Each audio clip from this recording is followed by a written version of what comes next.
Spanish আর্মাডায় ধাক্কা খেল Argentina. Lionel মেসিদের স্বপ্ন চুরমার।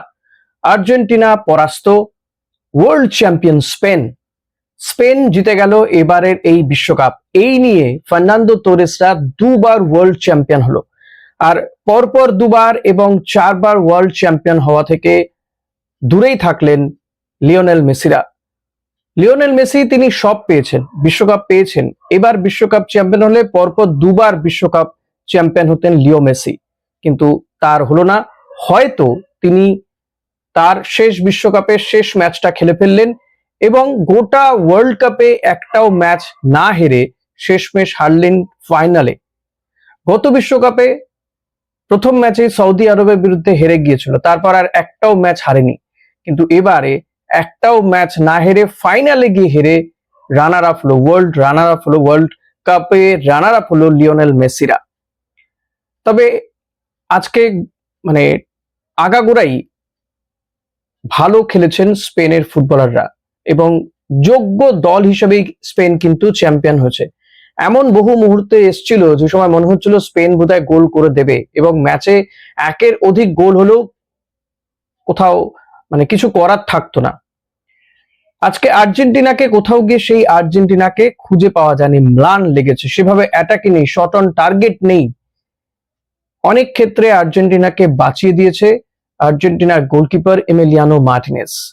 গোটা ম্যাচে কার্যত খুঁজেই পাওয়া যাচ্ছিল না লিও মেসিকে, এবং যখনই বল ধরছেন তখনই প্রায় 2-3 করে এমন ভাবে স্পেনের ফুটবলাররা ছেকে ধরছেন লিও মেসির কাছে, তার পক্ষে বল ধরা এবং পাস দেওয়ার প্লেয়ারের পাওয়া যাচ্ছিল না।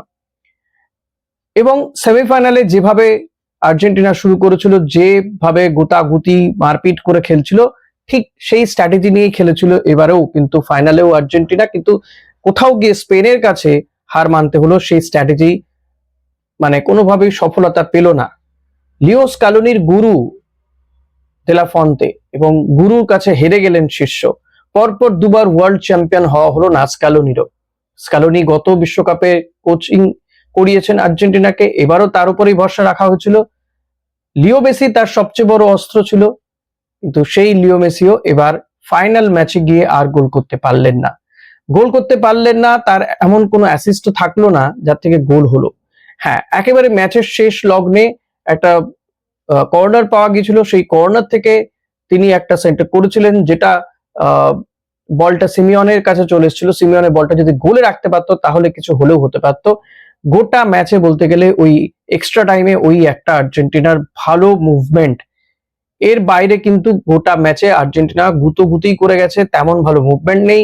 বল পজিশন থেকে শুরু করে সমস্ত দিক থেকেই কিন্তু স্পেন যোগ্য দল হিসেবেই জিতেছে আজকের এই ম্যাচটা। ফার্নান্দো তোরেস তার গোলে ম্যাচটা জিতেছে। প্রথম হাফ এবং সেকেন্ড হাফ, 2 হাফেই কোনো গোল হয়নি, গোললেস হয়েছিল। সেকেন্ড হাফে গিয়ে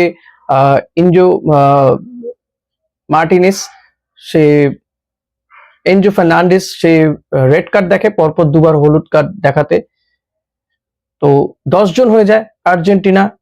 সেকেন্ড হাফের শেষ দিকটা 10 জনে এবং এক্সট্রা টাইমে 10 জনে খেলে কার্যত হাঁপিয়ে উঠছিল স্পেনের একের পর এক অ্যাটাকের জন্য।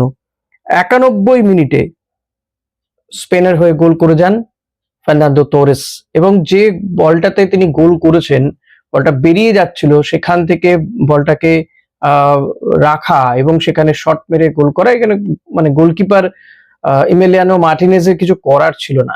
তবে আজকের ম্যাচে আমি বলবো স্কালোনির কিছু ক্ষেত্রে আমার মনে হয়েছে, তো দেখুন, ওয়ার্ল্ড চ্যাম্পিয়ন কোচের ভুল ধরার ধৃষ্টতা আমি করতে চাই না, কিন্তু আমি জানি না কেন আজকের ম্যাচে লাউতারো মার্টিনেজকে নামানো হলো না, বা আর্মাডার মতন প্লেয়ারকে নামানো হলো না, সিমিওনেকে খেলানো হলো। সিমিওনে যেখানে এই ওয়ার্ল্ড কাপে খুব বেশি ম্যাচই খেলেনি, গত ম্যাচে খেলেছিল, আর আমি জানি না ওই গ্রুপ লিগের থার্ড ম্যাচটাতে আমার মনে নেই ও খেলেছিল কিনা, আর ফাইনাল ম্যাচে নামিয়ে দেওয়া হলো। অথচ লাউতারো মার্টিনেজের যার বিরাট রেকর্ড, গত ম্যাচেও সে দুর্দান্ত গোল করে জিতিয়েছিল, কেন আজকের ম্যাচে তাকে রাখা হলো না, আর্মাডাকে কেন রাখা হলো না, এই প্রশ্নগুলো থাকবে। তবে এটা ঠিক, একেবারে যোগ্য দল হিসেবে কিন্তু স্পেন খেলেছে।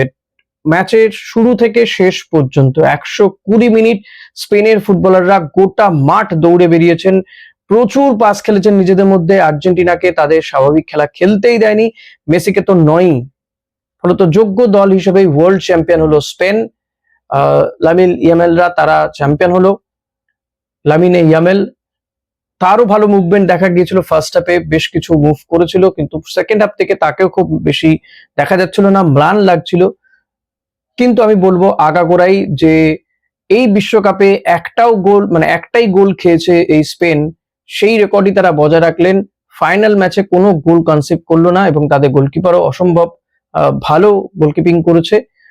ওভারঅল সব দিক থেকে কিন্তু ফাইনাল ম্যাচে সমস্ত ডিপার্টমেন্টেই আর্জেন্টিনাকে পরাস্ত করেছে স্পেন। হ্যাঁ, আর্জেন্টিনা চাইছিল ম্যাচটাকে টাই ব্রেকার পর্যন্ত নিয়ে যেতে, কারণ গত বিশ্বকাপের গোল্ডেন গ্লাভস উইনার ইমালিয়ানো মার্টিনেজ তাদের গোলকিপার, যেহেতু তাই তার উপর ভরসা রেখে তারা 10 জনে যেহেতু খেলছিল, মূলত তার উপর ভরসা রেখেই তারা খেলতে চাইছিল এবং চাইছিল যে ম্যাচটা টাই ব্রেকার পর্যন্ত যাক, কিন্তু তার হতে দেননি। ফার্নান্দো তোরেস 91 মিনিটে তিনি গোল করেন, যে গোলটা আর শোধ করতে পারলো না লিও মেসিরা। তাই বলবো যোগ্য দল হিসেবেই কিন্তু স্পেন ওয়ার্ল্ড চ্যাম্পিয়ন হলো। এই নিয়ে তারা দুবার ওয়ার্ল্ড কাপ জিতলো। লিও মেসিরা তারা 3বারই ওয়ার্ল্ড কাপ জিতে থাকলো। লিও মেসি যেহেতু সমস্ত কিছু পেয়েছে, ট্রফি পেয়েছেন তিনি, গত ওয়ার্ল্ড কাপে তিনি জিতেছেন, তবে এই ওয়ার্ল্ড কাপে ফাইনালে তীরে এসে তরি ডুবলো আর্জেন্টিনার। এবং আর একটা যে কুসংস্কার যদি বলি, সেই কুসংস্কারটাও বজায় থাকলো। এই যে রেফারি আন্ডারে, এই রেফারি যে ম্যাচ খেলিয়েছে আর্জেন্টিনা, সেই ম্যাচগুলো কিন্তু জিততে পারেনি।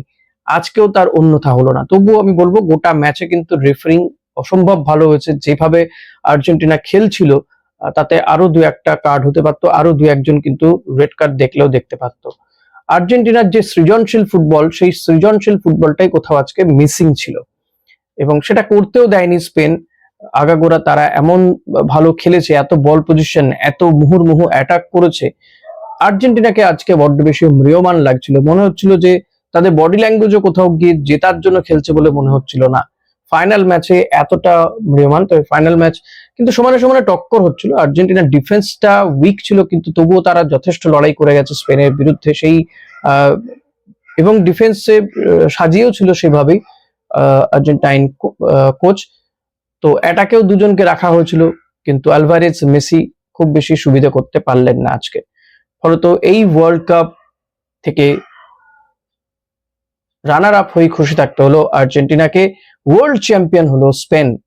লামিনে ইয়ামাল, তিনি ভবিষ্যতের তারকা হয়ে থাকলেন এবং তিনিও ফার্স্ট হাফ শেষ হওয়ার একদম আগে মুহূর্তে একটা ফ্রি কিক পেয়েছিলেন, যেটা ওই এমিলিয়ানো মার্টিনেজ যদি সেভ না করতো তাহলে কিন্তু তিনি গোলটা করতেন এবং নিঃসন্দেহে এতক্ষণ তাকে নিয়ে বিরাট হই রই হতো।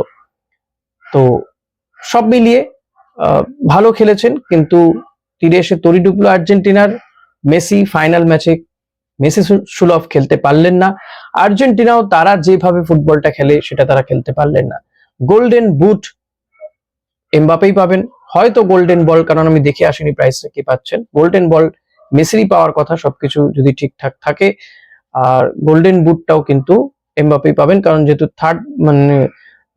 তৃতীয় স্থানাধিকারী ম্যাচটাতে 2টো গোল করে মোট 10টা গোল করেছেন, মেসি 8টা গোল। তো তিনি খুব স্বাভাবিকভাবেই অটোমেটিক চয়েস হয়ে যাচ্ছেন। মেসি সেই রেকর্ডটা ভাঙতে পারলেন না, এবার আর গোল্ডেন বুট পেলেন না। তো আবার আরেকটা বিশ্বকাপের জন্য অপেক্ষা করতে হবে গোটা বিশ্বকে।